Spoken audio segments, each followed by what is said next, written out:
On the 31st of December 2021, some IBOR rates ceased and became non-representative. This concerned all tenors of LIBOR Japanese yen, British pounds, Swiss francs, euros, and 2 tenors of LIBOR US dollars. On the 30th of June 2023, the remaining tenors of LIBOR US dollars will also cease and become non-representative, a transition which is recognized to be complex by clients, dealers, and authorities. Consistent with its DNA, Crédit Agricole CIB works closely with clients and partners to support them on this global, complex transition. Let's look at this in more detail. For decades, financial institutions have been using IBOR floating rates as references to compute interest or as underlying of derivatives in various currencies. A few years ago, financial authorities initiated the replacement of IBOR by risk-free rates, or RFRs.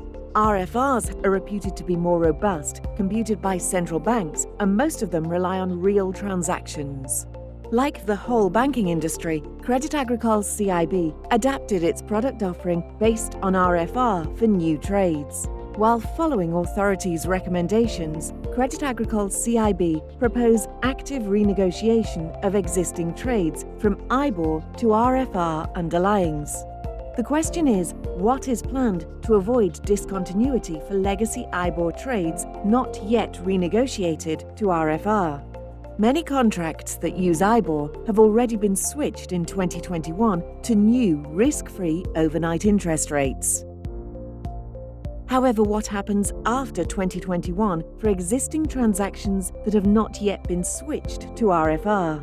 Here, fallbacks will automatically kick in for a large proportion of derivatives, creating a safety net for those transactions that hadn't switched to alternative reference rates.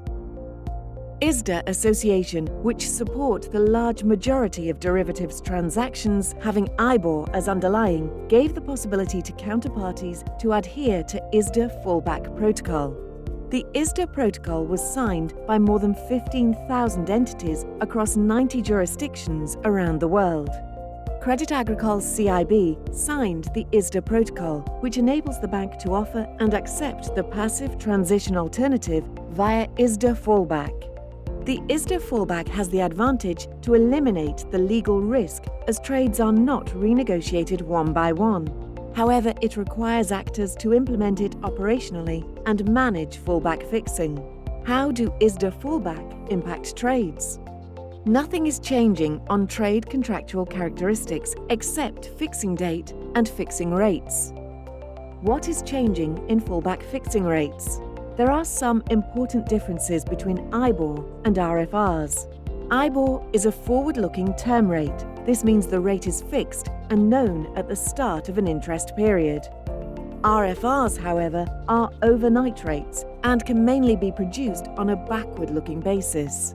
There are therefore differences between IBOR fixings that are derived from the interbank declared lending rate and the fallback fixing derived from the RFR. ISDA's work on updating the fallbacks for key IBORs has been vital in order to smooth the market impact of IBOR cessation. So now let's introduce the fallback rate components, starting with the spread adjustment. What is the spread adjustment? The spread adjustment is intended to be a measure of bank credit risk and term liquidity premium. These elements were already factored in IBOR rates, as they are based on estimates of forward-looking transactions, which represent the rate at which banks can borrow unsecured on the interbank market.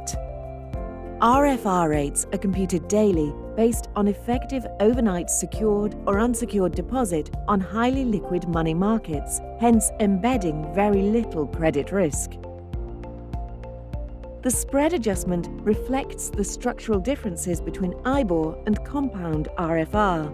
It is a fixed spread that has been defined by the regulators based on the 5 years historical differences between IBOR and compounded RFR. For example, the Japanese yen 6 months fallback is the TONAR compounded over 180 days plus a spread of 5 points and 809 basis points.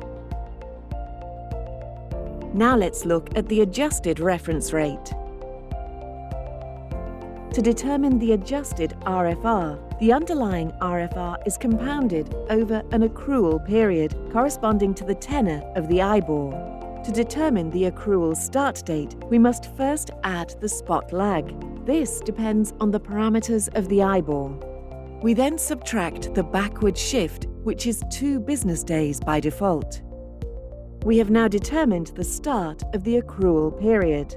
The end date is then determined by adding the tenor to the start date. We now have the date range for which RFR data is used. Let's introduce the fallback fixing date mechanism. Let's look at an example. Here we have a yen 6-month LIBOR interest rate swap, where the cash flows have a reset date of the 15th of December 2022 and a payment date of the 19th of June 2023. So we would need to know the rate corresponding to the rate record date of the 19th of December 2022 by the 15th of June 2023. To determine the accrual start date, we must first add the spot lag, which for yen is 2 business days. We then subtract the backward shift, which is 2 business days. The end date is then determined by adding the tenor to the start date, which in our case is 6 months. We now have the date range for which the RFR data is used. The fallback rate is now available before or at the 15th of June, which is the final cutoff date. The adjustment reference rate is then added to the spread adjustment. This gives the all-in rate called the fallback rate. The adjusted reference rate and the spread adjustments are published and made available by market data providers. Fixing dates. Additional examples. The 2 business day backward shift that is used in the determination of the accrual period does not guarantee that the fallback rate for a given rate record date will be available typically 2 business days prior to the payment date. Let's look at another example. In this scenario, here we have a yen 6-month LIBOR interest rate swap, but where the cash flows have a reset date of the 16th of June 2023 and a payment date of the 19th of December 2023.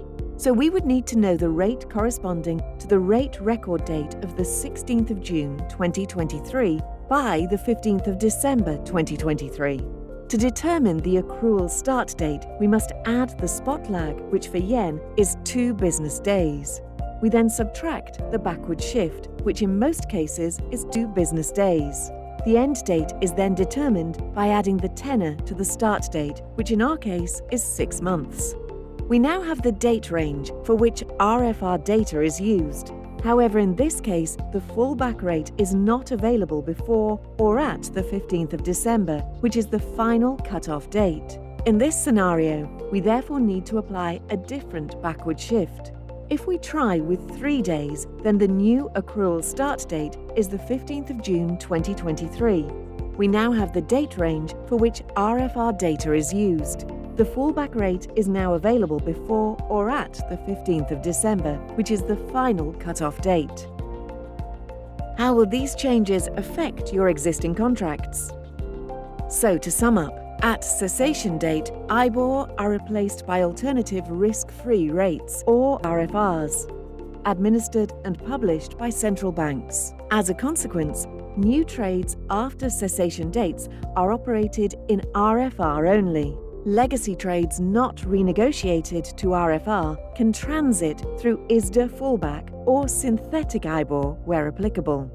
Like 15,000 other entities, Crédit Agricole CIB signed the ISDA protocol, enabling to apply and accept fallback transition method defined by the ISDA. Note that all trades characteristics remain unchanged except the fixing. Thank you for watching this video.